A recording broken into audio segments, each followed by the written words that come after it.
ሰላም የዶክተር ዮናስ ቤተሰቦች እንደምን አላችሁ? ዛሬም እንደተለመደው በአንድ ጠቃሚና አስተማሪ ሐሳብ ተገናኘን።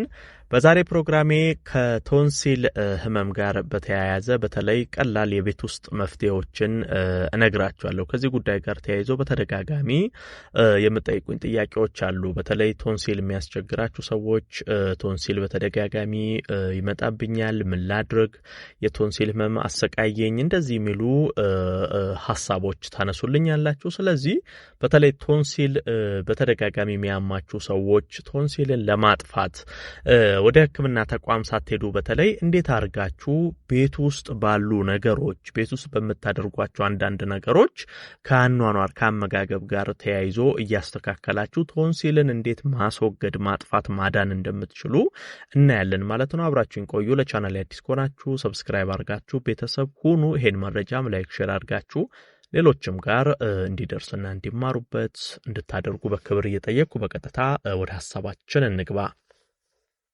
ስለ ቶንሲል ስናወራ በተለይ መከላከሉ ላይ ነው ዛሬ የማተኩረው። እንዴት ቶንሲልን በቤት ውስጥ ማከም እንችላለን የሚለው ላይ ነው ትኩረት የማደርገው። በመጀመሪያ ምን ማድረግ አለባችሁ? በቂ ፈሳሽ መውሰድ ነው። እንግዲህ ብዙ ጊዜ ቶንሲልን አባባሽ ምክንያት አንዱ ምንድነው? የሰውነት ድርቀት፣ ሰውነት ላይ የፈሳሽ እጥረት ካለ በተለይ ቶንሲል በሚይዛችሁ ጊዜ አሁን ብዙ ሰዎች ቶንሲል በሚይዛችሁ ጊዜ ለመዋጥ ስለምትቸገሩ ብዙ ፈሳሽ አትወስዱም። በዚህ ሰዓት ላይ ችግሩ የባሰ እየተባባሰ ይሄዳል። ስለዚህ አንደኛ ምን ጊዜ ማድረግ ያለባችሁ ነገር በቂ ፈሳሽ መውሰድ ነው። ለብ ያሉ ነገሮች፣ ትኩስ ነገሮች ወደ በኋላ እነግራችኋለሁ። የሻይ ዘሮች አሉ በርካታ በቶንሲል ጊዜ መውሰድ ያለባችሁ ማለት ነው። ስለዚህ ፈሳሾችን መውሰድ አንደኛው ቶንሲል ቶሎ እንዲድን የሚያደርገው ጤናማ መንገድ ነው። ስለዚህ ቶንሲል ስትያዙ ፈሳሾች ላይ በደንብ ትኩረት ማድረግ አለባችሁ። ፈሳሽ ብቻ ሳይሆን በበቂ ሁኔታ እረፍት ማድረግም ያስፈልጋል። በነገራችን ላይ የትኛውም ህመም በቂ እረፍት ሲያገኝ ነው ሰውነታችሁ በደንብ እነዛ ህመም የፈጠሩባችሁን ነገሮች ሰውነታችሁ ምላሽ እየሰጠ እየተዋጋ እነዛ ነገሮች እንዲድኑ የሚያደርገው እያንዳንዱ የሰውነት ክፍላችሁ በቂ እረፍት ማድረግ ሲችል ነው። ቶንሲልም በተመሳሳይ ከሰውነታችሁ ቶሎ እንዲጠፋ ከፈለጋችሁ እረፍት ማድረግ አለባችሁ። ብዙ ድካም ካለባችሁ እንቅስቃሴ ብዙ ስራዎች የምትሰሩ እንደዚህ ሰውነት በቂ እረፍት ማያገኝ ከሆነ ቶንሲል ለማገገም ጊዜ ይወስዳል። ነገር ግን መጀመሪያ እንዳልኳችሁ ጥሩ ፈሳሽ በበቂ ሁኔታ እየወሰዳችሁ በዛ ላይ ጥሩ እረፍት የምታደርጉበት ከሆነ ቶንሲል እየዳነ እንዲሄድ ያደርጋል። ስለዚህ ይሄ ከፈሳሹ እኩል እረፍትም በቂ እረፍት መውሰድ ያስፈልጋል። ሌላኛው ጤናማ ቶንሲልን ቶሎ የሚያጠፋላችሁ መፍትሄ ለብ ያለ ውሃ የተወሰነ ጨው ጨምራችሁ ለተወሰነ ደቂቃ በጉሮሮአችሁ መግሞጥሞጥ ወይንም መያዝ ነው። ይሄ ቶንሲል አካባቢ የቶንሲል ቁስለቶች፣ የቶንሲል ባክቴሪያዎች ጉሮሮአችሁን አፍ ውስጥ ያሉ ችግሮችን ለመቅረፍ ለማጥፋት በጣም ጤናማውና ቶሎ ለውጥ የምታዩበት ነገር ነው። ምንጊዜም ቶንሲል ሲይዛችሁ ሲነሳባችሁ ውሃ ለብ ታደርጋላችሁ። ለብ ያረጋችሁት ውሃ ስር ጨው ትጨምራላችሁ። ካዋሃዳችሁ በኋላ በጉሮሮአችሁ የተወሰነ 1 ደቂቃ እንደዚህ ለመያዝ መሞከር።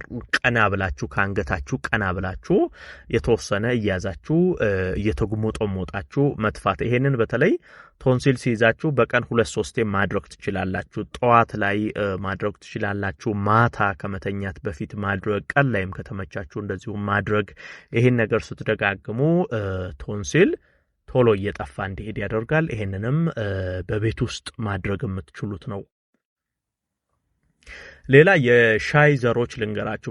በተለይ ከቶንሲል ጋር ተያይዞ ጥሩ መፍትሄ የምታገኙባቸው አንደኛው ሻይ በማር መጠጣት ነው። ይሄ ማር እንግዲህ የጸረ ባክቴሪያ ባህሪ እንዳለው ይታወቃል። ይሄ ከባክቴሪያዎች ጋር ከፈንገሶች ጋር እንደዚህ ከኢንፌክሽኖች ጋር ተያይዞ የሚፈጠሩ ችግሮችን የመዋጋት አቅሙ በጣም ከፍተኛ ነው። ስለዚህ ቶንሲል ሲይዛችሁም ሻይ በማር እያደረጋችሁ ብትወስዱ ይሄ ጉሮሮ አካባቢ የተፈጠሩ ኢንፌክሽኖችን የተፈጠሩ ቁስለቶችን ከቶንሲል ጋር ተያይዞ የመጡ ችግሮችን ቶሎ ለማከም ቶሎ ለማጥፋት ይረዳቸዋል። ስለዚህ ሻይ በማር ኦርጋኒክ ንጹህ ማር ፈልጋችሁ በማር መውሰድ አንደኛው ከሻይ ውስጥ እመመክራችሁ ነው።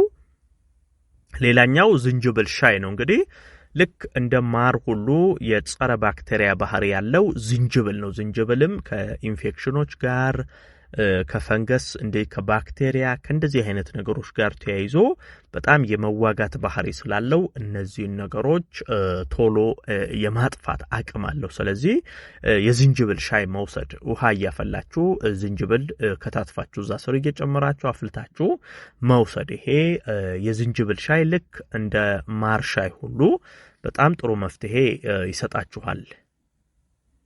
ሌላኛው ተመሳሳይ ደግሞ የሎሚ ሻይ ነው። እንግዲህ ሎሚም በተለይ ሎሚ በቫይታሚን ሲ የበለጸገ ነው፣ በሲትሪክ አሲድ የበለጸገ ነው። ይሄ በተለይ ቫይታሚን ሲ የበሽታ መከላከል አቅማችሁ እንዲዳብር ያደርጋል። እንዲህ አይነት ህመሞች በተለይ ብዙ ጊዜ የሚደጋገምባችሁ ሰዎች ሰውነታችሁ በሽታ የመከላከል አቅሙ ሲዳከምም ነው እንዲህ አይነት ችግሮች የሚፈጠሩት። ይሄ ተደጋጋሚ ቶንሲሎች፣ ራስ ምታት፣ እንዲህ አይነት ችግር የሚመጣባችሁ ጉንፋን ምናምኖች እንዲህ የሚፈጠሩት ሰውነት የበሽታ መከላከል አቅሙ እየደከመ ሲሄድ ነው። ስለዚህ ልክ እንደዚህ እንደ ሎሚ ያሉ በቫይታሚን ሲ የበለጸጉ ምግቦችን ምንጊዜም ማዘውተር መቻል አለባችሁ። ቶንሲል ሲይዛችሁ ደግሞ የሎሚ ሻይ መውሰዱ ይሄ ባክቴሪያዎች እንዲቀንሱ በማድረግ ቶንሲል ቶሎ እንዲያገግም ያደርጋል። ሌላው ቶንሲል ሲይዛችሁ እስኪድንላችሁ ድረስ ቶንሲሉ ለስለስ ያሉ ምግቦችን መመገብ ያስፈልጋል። ይሄ ጠንካራ ነገሮችን የባሰ የሚቧጥጠው የሚፍቀው ቁስለቱ ጉሮሮ አካባቢ ያሉ ችግሮች እንዲባባስ የሚያደርጉ ነገሮችን መውሰድ የለባችሁ። ምንጊዜም ቶንሲል ለስለስ ያሉ ነገሮችን ይፈልጋል። ፈሳሽ ነገሮች በደንብ እየወሰዳችሁ ምግብ ደግሞ ስትመገቡ ለስለስ ያሉ ብዙ ጉሮሮአችሁን የማያስጨንቁ እዛ አካባቢ ያሉ መስሎቻችሁን የማያስጨንቁ አይነት ምግቦች መመገብ አለባችሁ። ይሄ እንደ ኖርማል ጊዜው ጠንከር ያለ ለጉሮሮ የሚያስቸግሩ ነገሮችን ባትወስዱ መልካም ነው። እንግዲህ እንደ አጠቃላይ ቶንሲልን በቤት ውስጥ ለማከም እነዚህ አሁን የነገርኳችሁን ነገሮች ማዘውተር በጣም ጤናማ መፍትሄ ነው። ቶንሲል ሲነዛባችሁ እነዚህ አሁን ያልኳችሁን ነገሮች ተግባራዊ ብታደርጉ በጣም ሳያሰቃያችሁ ባጭሩ ቶንሲል ቶሎ ከላያችሁ ላይ እንዲወገድ ያደርጋል። ከአኗኗር ጋር ደግሞ ተያይዞ ፈሳሾችን በበቂ ሁኔታ መውሰድ፣ እንቅልፍ በበቂ ሁኔታ ማድረግ፣ ቫይታሚን ሲዎችን ይሄ በሽታ የመከላከል አቅማችሁን የሚያዳብሩ ምግቦችን መውሰድ ይሄ ቶንሲል የትኛውም ችግር ቶሎ ሰውነታችሁ ላይ እንዳይመጣ እንዳያጠቃችሁ ያደርጋል ማለት ነው። ዶክተር ዮናስ ነበርኩ። ይህን ሀሳብ ላይክ ሼር አድርጋችሁ ለሌሎችም አጋሩ። ለቤት አዲስ የሆናችሁም ቻናሌን ሰብስክራይብ እያደረጋችሁ ቤተሰብ ሁኑ። የዛሬን በዚሁ አበቃው። በቀጣይ ቀን በሌላ ጠቃሚና አስተማሪ ሀሳብ ዳግም የምንገናኝ ይሆናል። እስከዛው በያላችሁበት መልካም ጊዜ